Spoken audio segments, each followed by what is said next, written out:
예수님은 경제관념이 계셨을까요? 예수님이 장사나 사업을 하셨다면 잘하셨을까요? 예수님이 장사를 하셨으면 잘하셨을까요? 우리 옆 사람에게 한번 물어볼까요? 예수님이 장사를 하셨으면 잘하셨을 것 같습니까? 이렇게 한번 여쭤보죠.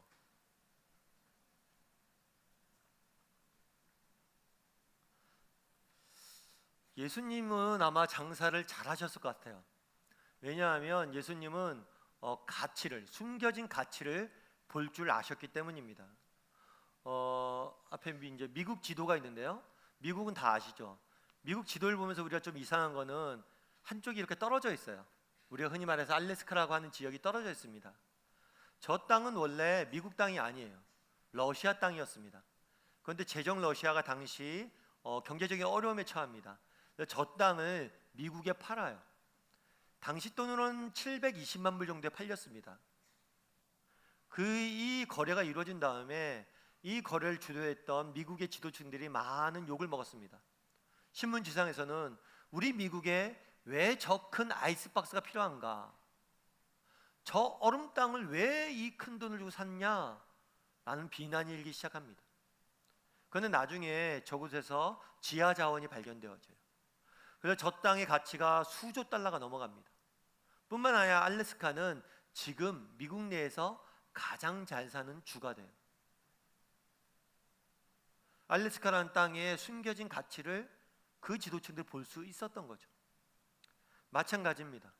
예수님도 이렇게 숨겨진 가치를 볼 줄 아시는 분이셨어요. 대표적인 예가 있다면 바울이겠죠. 바울은 그 당시에 기독교인들을 핍박하던 사람이었어요.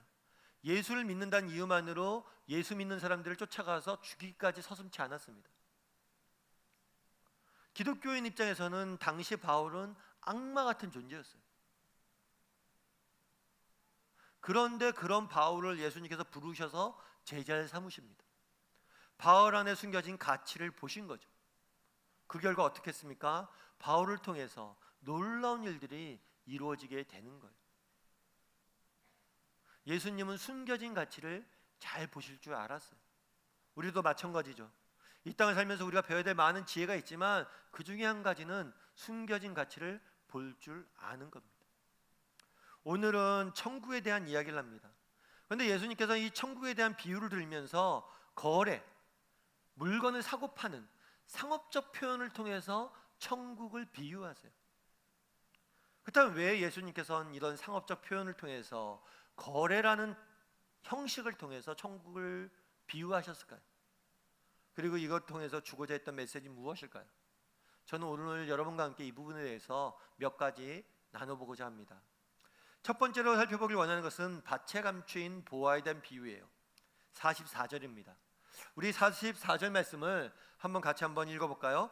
같이 읽겠습니다.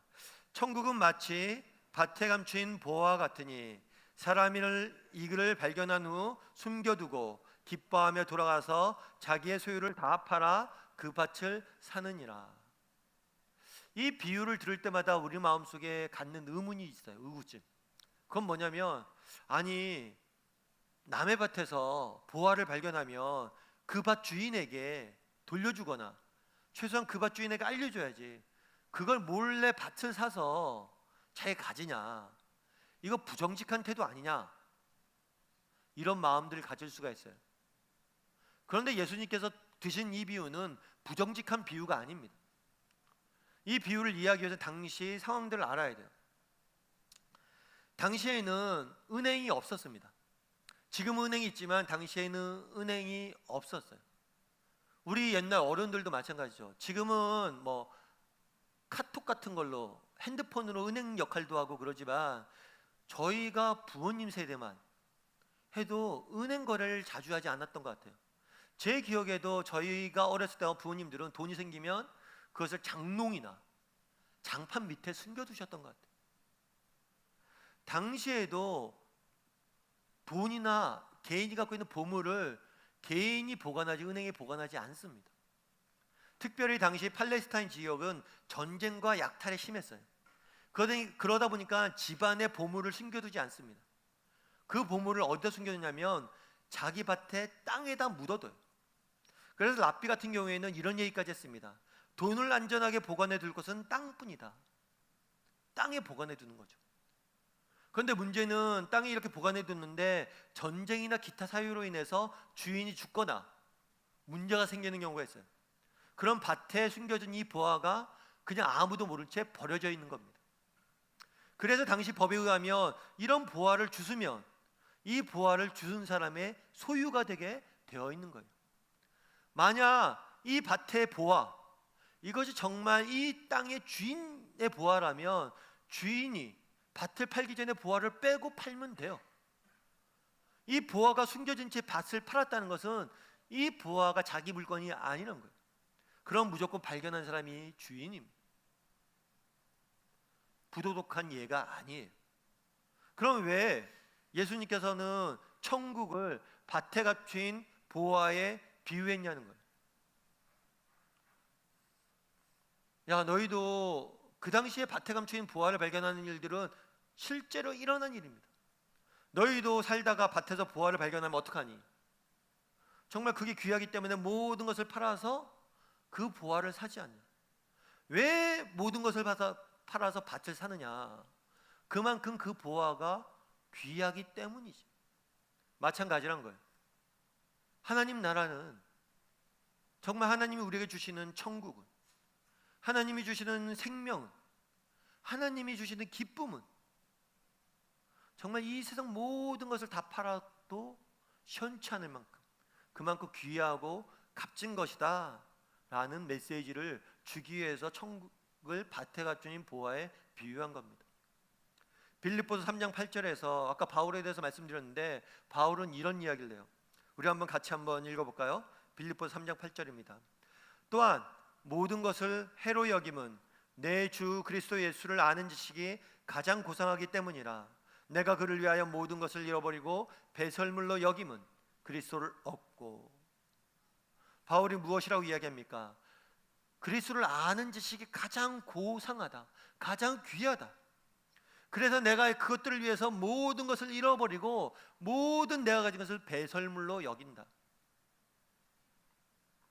바울이 누구입니까?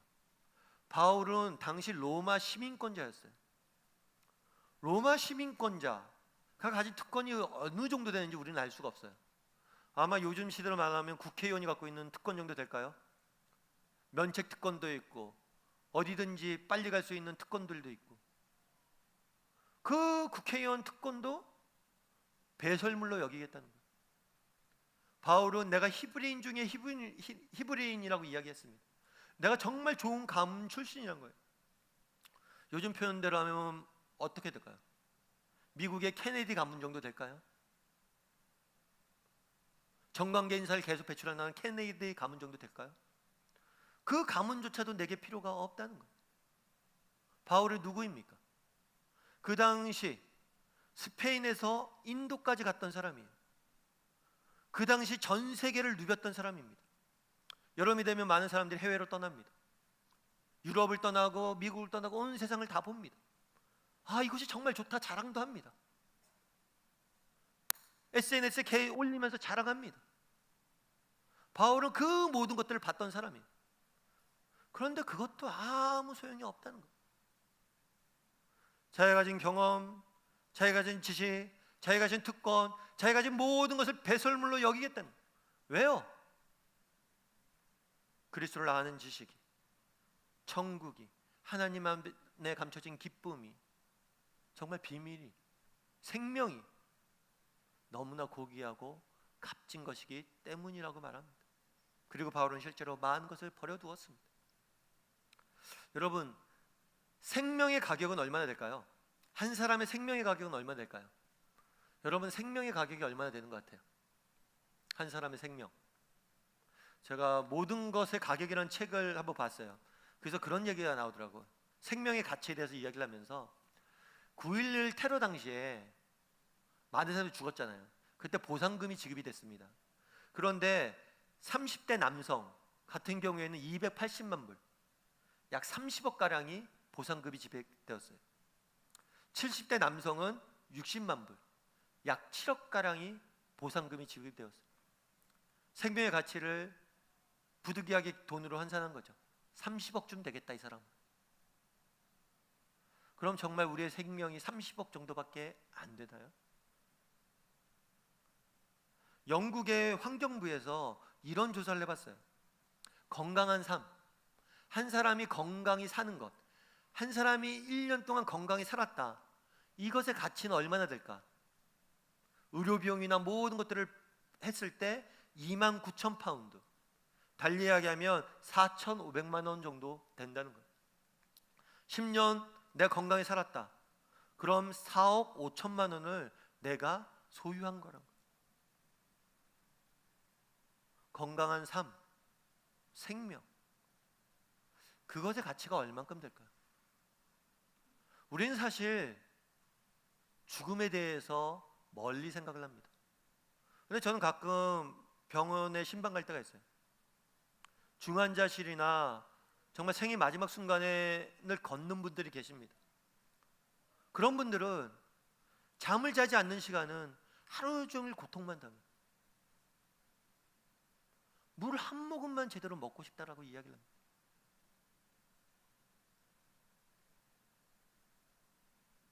정말 이 땅에서 많은 것들을 누리고, 이 땅에서 너무나 많은 것들을 소유하고, 그럼에도 불구하고 생의 마지막 순간에 정말 그렇게 고통 중에 몇 달이고 몇 년이고 있다면 그것이 또 무슨 의미가 있어요?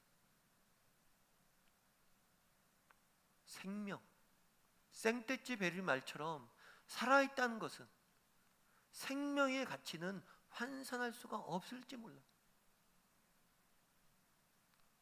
천국이 왜 가치가 있느냐? 여러분, 정말 생명보다 소중한 것들이 있습니까? 정말 우리에게 주어진 영원한 생명보다 정말 귀한 것이 있습니까? 여러분에게 그것이 없다면 여러분의 삶이 무슨 의미가 있어요? 왜 그날의 바울은 내가 모든 것을 배설물로 여긴다라고 이야기했습니까? 예수 그리스도 안에 있는 생명, 예수 그리스도 안에 있는 하나님 나라, 예수 그리스도 안에 있는 천국을 보았기 때문입니다. 왜 그날에 예수님께서는 밭에 감추인 보화의 천국을 비유했습니까? 그만큼 천국은 가치가 있다는 거예요. 그런데 이 천국을 어떻게 하면 소유할 수 있습니까? 정말 우리의 소유를 가지고 모든 것을 팔면, 밭에 감추인 보화처럼, 보화의 비유처럼 모든 것을 팔면 천국을 소유할 수 있습니까? 아니요. 인간이 가진 모든 것을 팔아도 그것을 소유할 수 없습니다. 우리가 이 본문을 읽을 때마다 그런 부담이 있죠. 모든 것을 팔아 그 밭을 샀다. 그럼 우리도 모든 것을 팔아야 되나? 예수 믿으려면 내가 가진 모든 것을 버려야 되나? 아니요. 우리가 모든 것을 버릴 수 있겠죠. 하지만 우리가 버린 모든 것을 가지고 천국을 살 수 있을 거라고 착각하지 마십시오. 우리가 가진 전 재산과 내가 가진 모든 것을 팔아서 천국은 못 사요. 천국을 사기 위해서 모든 것을 버리신 분이 누구십니까? 예수님이세요. 정말로 실제로 모든 것을 버리신 분은 예수님이세요. 우리는 모든 것을 버리는 사람들이 아닙니다. 예수님께서 모든 것을 버리셨고 우리를 대신해서 십자가에 죽으셨고 그 결과 우리에게 영원한 생명을 주신 거예요.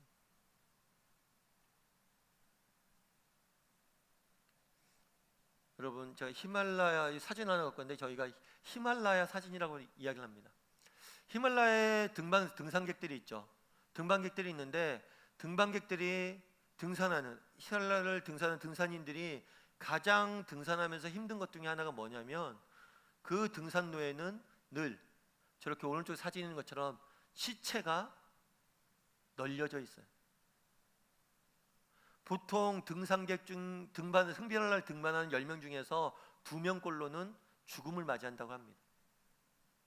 산속에서. 그런데 한 번 등산하는데 한 사람에게 드는 비용이 5천만 원 정도예요. 시신을 한 채를 수급하려면 4-5명의 사람들이 수억 원의 돈을 들여서 수습해 와야 돼요. 그래서 시체를 수습해 오지 않습니다. 그러다 보니까 산에 오르면서 그 산길에서 죽은 사람들의 시체를 보면서 가야 되는 거예요. 그게 정신적으로 너무나 힘들다라고 이야기를 합니다. 근데 우리나라에 박정원 씨가 있어요. 예전에 제가 한번 말씀드린 적이 있을 거예요. 이분은 우리나라 최초로, 한국인 최초로 안나푸르나와 에베레스트 남서벽을 오른 사람이에요. 뿐만 아니라 2005년도에는 세계 최초로 촐라체봉의 북벽을 등반한 사람이에요. 대단한 산악인이죠. 그런데 이분이 촐라체봉을 등반했을 때 하산하는 도중에 후배와 같이 갔었는데 후배가 추락하는 사고가 발생합니다. 그 당시 이렇게 추락을 하면서 이 후배는 두 다리가 다 부러졌어요. 그리고 이 박정원 씨는 갈비뼈가 부러졌습니다. 본인이 살기 위해서는 이 로프를 끊어야 돼요. 그런데 로프를 끊지 않고 이 후배는 살려옵니다. 그러다 보니까 예상 도착 시간보다 9일이나 늦었어요. 감사하게도 두 사람 모두 생명은 구했습니다. 다만 이 과정 속에서 몸이 많이 상했어요. 손이 다 동상을 입었어요. 그래서 후배도 그리고 이 분도 손가락을 다 잘랐어요. 이제 산악인의 인생은 끝난 거죠. 더 이상 등산을 할 수가 없습니다. 그래서 지금은 산속에서 패러글라이딩을 하는 직업들을 갖고 있다고 그러더라고요. 그래서 이 사람이 쓴 책이 우리는 끝내 서로를 놓치지 않았다라는 책을 썼어요. 그 책을 읽는 사람마다, 이 사람의 강연을 듣는 사람마다 한결같이 갖게 되는 의문이 하나 있어요. 그것은 뭐냐면 나라면 과연 그 사람을 살렸을까? 이 사람 살리다 내가 죽을 수도 있는데. 그리고 실제로 산악인에게 생명과 같은 손가락을 다 잘려서 더 이상 산을 탈 수가 없는데, 평생 산밖에 못 탔던 사람이 이제 더 이상 산을 탈 수가 없게 됐는데, 내 인생의 모든 것을 버리고 이 사람을 구해야 될 것인가? 이 질문에 쉽게 예스라고 답하진 못해. 우리 주님은 손가락 10개가 아니었잖아. 자신이 가진 모든 것을, 그 생명, 우리를 위해서 버리셨잖아. 바울은 그날에 그리스도를 아는 지식이 가장 고귀하다라고 이야기합니다. 그리스도 안에 담겨진 사랑, 그리스도 안에 담겨진 생명, 그리스도 안에 담겨진 지혜, 그리고 그리스도가 우리에게 약속하신 영원한 삶, 그거보다 생애에 가치가 있는 것은 없다는 것. 안타까운 것은 많은 그리스도인들이 우리가 소유한 것이, 우리가 소유한 천국이, 우리가 소유한 하나님 나라가, 우리가 소유한 그리스도에 대한 지식이 얼마나 소중하고 가치 있는 것인지 몰라서 가난하게 산다는 것, 소홀히 한다는 것.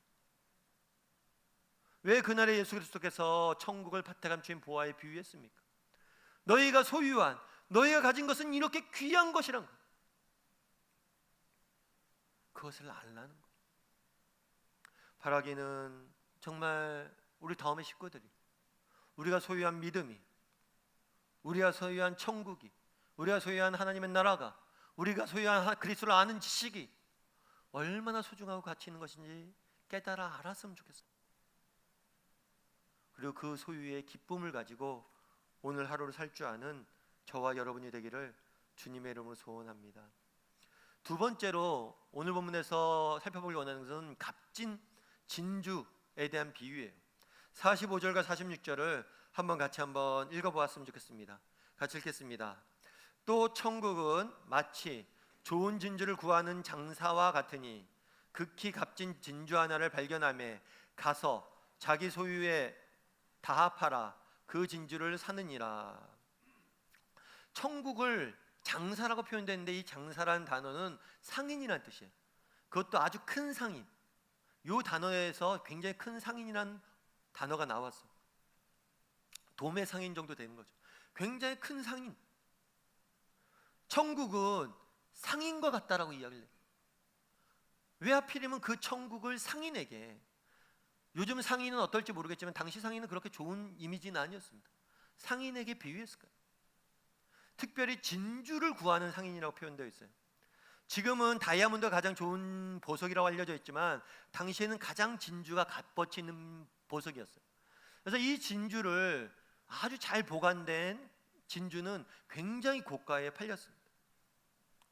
이 진주를 구하러 다니는 상인에게 비유를 했어요.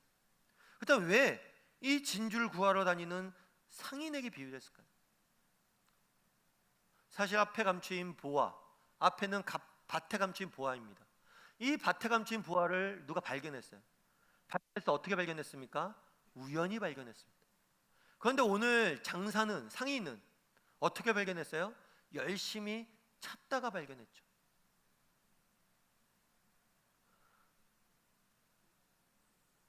하나님 나라는 우리가 우연히 발견할 수도 있고 열심히 찾다가 발견할 수도 있습니다. 하지만 둘에게 동일하게 주어지는 게 하나님 나라예요. 예를 들어서 우리 중에서 어려서부터 예수님을 알고 우연히 믿은 사람들이 있어요. 저절로 자연스럽게 믿은 사람이 있어요. 그런데 우리 중에서는 극단적인 경험들을 정말 죽다 살아나면서 예수님을 믿은 사람도 있어요. 이런 경험의 유무에 상관없이 우리가 예수님을 믿으면 우리 모두는 동일한 천국을 소유하게 되는 거예요. 다만 예수님께서 밭에 감추인 보화 비유만으로 멈추고 싶지 않았어요. 한 가지 더 덧붙이고 싶은 것이 있었어. 뭘까요? 상인을 보라는 거예요. 상인이 진주 상인이에요. 그럼 진주 상인이면 뭘 합니까? 정말 좋은 진주를 찾아서 헤매이고 다닌다는 거예요. 그리고 좋은 진주를 발견하면 모든 것을 투자한다는 거예요. 그것을 위해서. 우리도 마찬가지란 거예요. 정말 우리가 이 땅을 살면서 정말 소중한 것들, 가치 있는 것들에 투자할 수 있어야 된다는 거예요. 세상 사람들도, 장사치들도 정말 좋은 것들 찾기 위해서 노력하고 그것을 찾으면 모든 것을 투자하는데 우리 역시 그럴 수 있어야 된다는 거예요. 두 마리 늑대 이야기가 있습니다. 두 마리 늑대 이야기. 이건 인디안 사이에서 내려오던 이야기예요. 우리 안에는 두 마리 늑대가 있다라고 이야기를 합니다. 한 마리는 악이고 분노이고 질투이고 탐욕이고 오만이고 열등감이고 거짓이고 그릇된 자존감이에요. 다른 하나는 선이고 기쁨이고 사랑이고 희망이고 평온이고 겸손이고 자애이고 용서이고 관대함. 이 두 마리 늑대가 우리 안에서 끊임없이 싸운다는 거죠. 그럼 이 선이란 늑대와 악이란 늑대의 싸움에서 누가 결국엔 이길까요? 누가 결국엔 이길까요? 내가 먹이를 주는 쪽이 이긴다는 거예요. 우리가 먹이를 주는 쪽이 이긴다는 거예요. 오늘 내 모습은 내가 먹이를 주고 내가 투자했던 모습이라는 거예요. 우리 안에 염려와 두려움이 있습니까? 내 안에 염려와 두려움이 있는 것은 내게 어떤 일이 생겨서 그런 게 아니라 내가 염려와 두려움에 먹이를 줬기 때문에. 내 안에 상처가 있습니까? 내 안에 잘못된 열등감이 있습니까? 내 안에 무엇인가 정말 나도 싫은 무엇인가가 있습니까? 그릇된 것들이 있습니까? 그것은 내가 먹이를 줬기 때문에 내 안에 존재하고 나를 지배하는 것이다.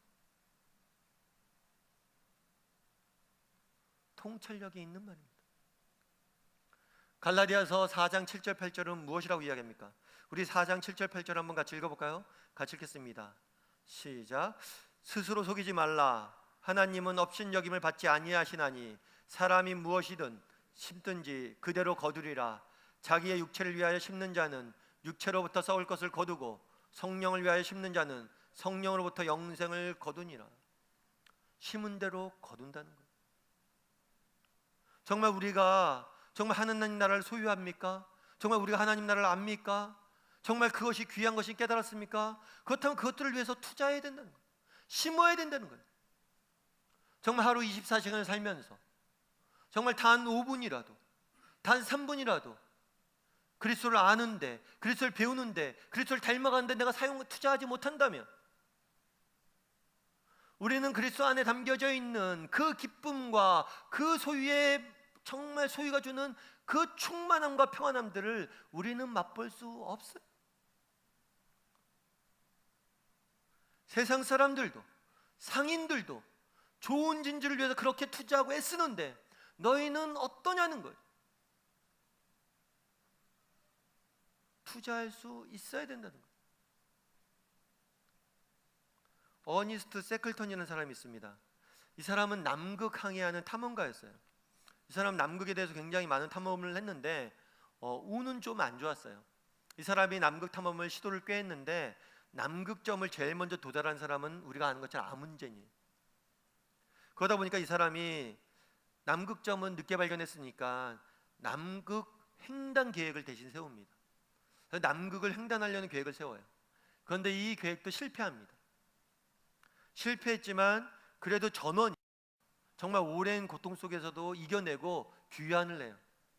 그래서 이것들이 굉장히 높이 평가가 됩니다. 그래서 지금은 이 사람에 대한 리더십에 대한 연구도 많아요. 그런데 이 사람이 남극 항해를 출발할 때 이런 모집 광고를 냈었어요. 사람을 구합니다. 영어로 되어 있는데요, 대충 번역하면 이런 거예요. 매우 위험한 여행입니다. 임금이 굉장히 적습니다. 굉장히 혹독한 추위를 만나게 될 겁니다. 완전한 어둠 속에서, 빛이 없는 어둠 속에서 몇 달을 보내야 될 겁니다. 위험이 지속적으로 끊임없이 일어날 것입니다. 안전한 귀환은 보장하지 못합니다. 다만 성공하면 명예와 인정을 받을 수 있습니다. 적은 임금의 위험한 일입니다. 주어지는 것도 많지 않아요.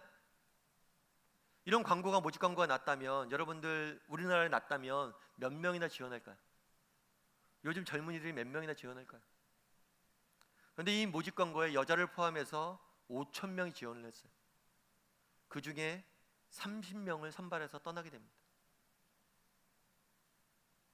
세상 사람들도 저 어렵고 힘든 일이지만 그 뒤에 감추어진 명예와 그 인정이라는 귀한 것들을 위해서 저렇게 헌신할 줄을 아는데,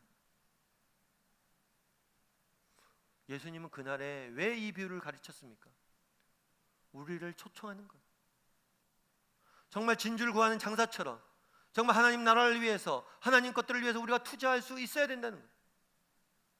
그것들을 위해서 함께 나가자는 거예요. 모험을 떠나자는 거예요. 왜냐하면 정말 우리가 그 힘들지만 모험을 떠날 수 있는 이유는 무엇이냐면 그것이 더 귀하고 가치 있기 때문입니다.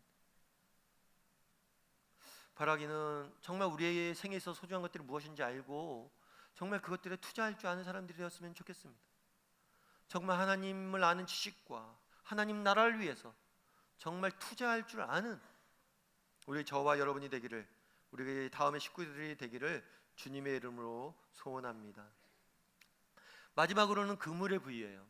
47절은 이렇게 되어 있습니다. 47절을 한번 같이 읽어볼까요? 같이 읽겠습니다. 또 천국은 마치 바다에 치고 각종 물고기를 모는 그물과 같으니. 여기서 그물이 나오는데 이 그물은 후릿그물이라는 그물이에요. 후릿그물은 뭐냐면 그물이 여러 종류가 있는데 육지에서 바다에 이렇게 그물을 던져놔요. 그리고 육지에서 양쪽에서 끌어당기는 그물이 있습니다. 저기 후릿그물이에요. 그렇다면 왜 천국을 그물에 비유했을까요?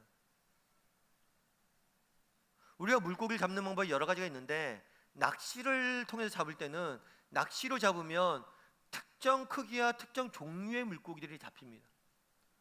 그런데 저런 그물로 잡으면 다양한 물고기들이 잡혀요. 그런데 당시에 유대인들은 율법이란 것을 믿고 살았습니다. 율법대로 생활 속에 살려고 그랬어요. 근데 율법에 보면 비닐 없는 물고기는 먹으면 안 돼요. 뿐만 아니라 비닐 없는 물고기는 만지면 안 돼요. 그물로 물고기를 잡다 보면 비닐 없는 물고기를 만져야 돼요, 계속. 그렇기 때문에 어부는 되게 천한 직업으로 여겨졌어요. 부정한 것을 계속 만져야 되기 때문에. 왜 하나님 나라를 그물에 비유했냐는 거예요. 하나님 나라는 저 그물에 잠겨있는 물고기처럼 다양한 사람들이, 모든 사람들, 누구에게나 열려있다는 거예요. 하나님 나라에는 다양한 사람들이 있다는 거예요. 심지어 부정해 보이는, 율법으로 부정하다 이야기하는 사람들도 들어와 있다는 거예요. 당시 그리스 로마에는 사회에는 차별이 많았습니다. 헬라인과 야만인, 그리스어를 쓰는 사람과 그렇지 못한 사람들 야만인이라고 불렀어요. 자유인과 노예, 경제적인 이유로, 정치적인 이유로 노예가 된 사람들이 많았어요. 로마 시민권자와 나머지. 유대 사회도 차별이 많았습니다. 유대인과 이방인, 여자와 남자, 이방인과 노예. 그래서 랍비들은, 유대인들의 랍비들은, 선생님들은 아침마다 일어나면 하는 기도가 있대요. 그건 뭐냐면 이방인과 노예와 여자로 태어나지 않은 것에 대해서 감사하는 기도를 드렸대요. 그만큼 이방인과 노예와 여자에 대해서 차별하는 사회였어요. 그런데 하나님 나라는 그렇지 않다는 거예요. 하나님 나라는 정말 우리가 보기에는 정말 구원받을 자격이 없는 존재들조차도, 정말 구원에 합당하지 못한 사람들이라고 할지라도 믿기만 하면 하나님 나라는 소유할 수 있다는 거예요. 그런데 이 그물에 담겨진 많은 물고기를 담고 있는 그물의 모습은 현대 교회의 모습이기도 합니다. 그물 안에는 다양한 고기들이 있습니다. 교회 안에도 다양한 성도들이 있습니다. 성도답지 않은 성도들이 있을 수 있습니다. 정말 믿는 사람이 어떻게 저래? 그런 성도들도 있을 수 있습니다. 교회답지 않은 교회도 있을 수 있습니다. 그래서 비판하는 목소리가 많습니다. 그런데 기억할 것은 예수님도 이런 비판을 받으셨다는 겁니다. 왜 죄인과 세리들과 함께 하느냐? 예수님 주변에는 유대사회에서 도저히 용납할 수 없는 사람들, 정말 도덕적으로 도저히 용납할 수 없는 사람들이 많았어요. 심지어 사마리아 여인까지도 만났습니다.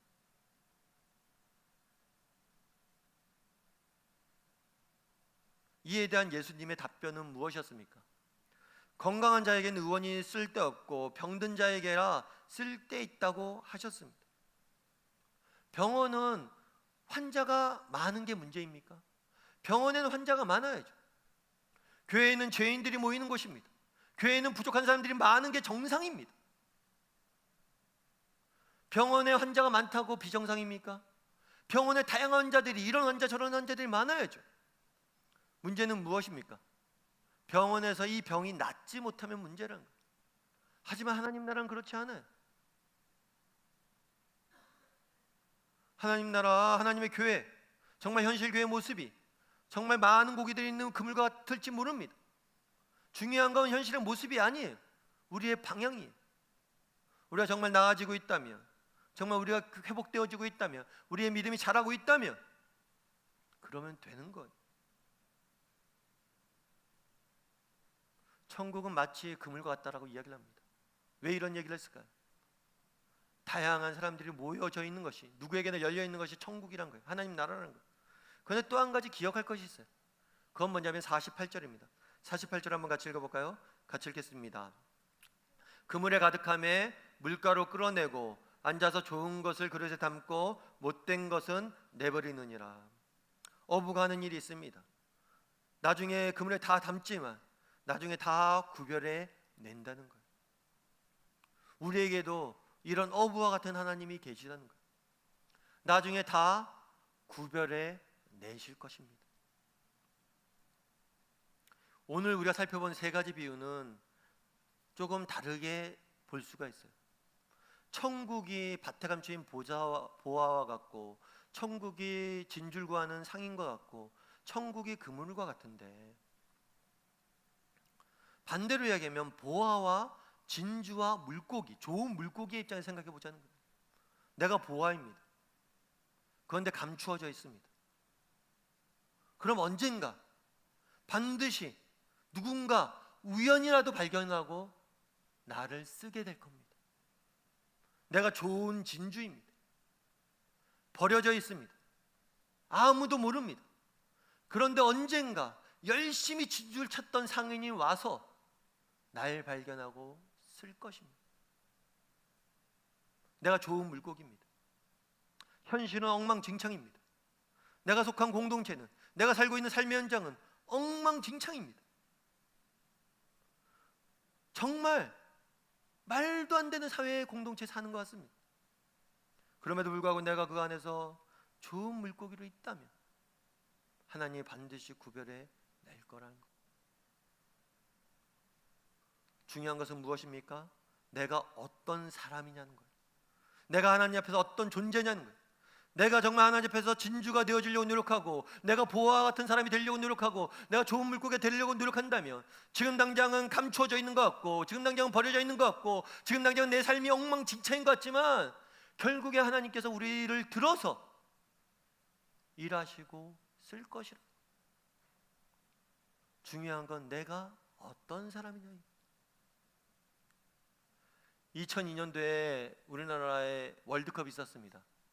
이 월드컵 때 히든크라는 감독이 되어서 4광 신화를 이루었습니다. 근데 히든크 감독이 처음에 감독이 되었을 때 여러 가지 이야기가 많았어요.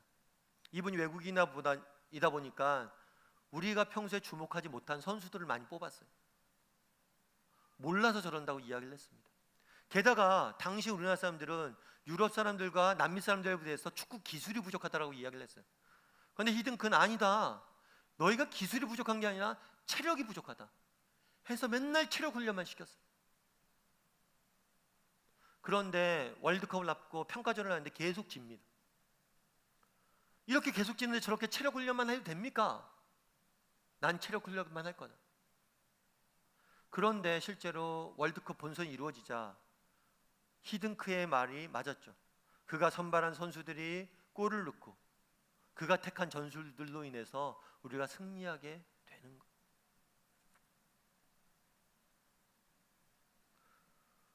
정말 히든크라는 좋은 축구 감독도 좋은 선수를 발견할 줄 알고, 정말 그가 이야기한 대로 지금 당장은 열매가 없어도 걸어가면 열매가 나타나는데,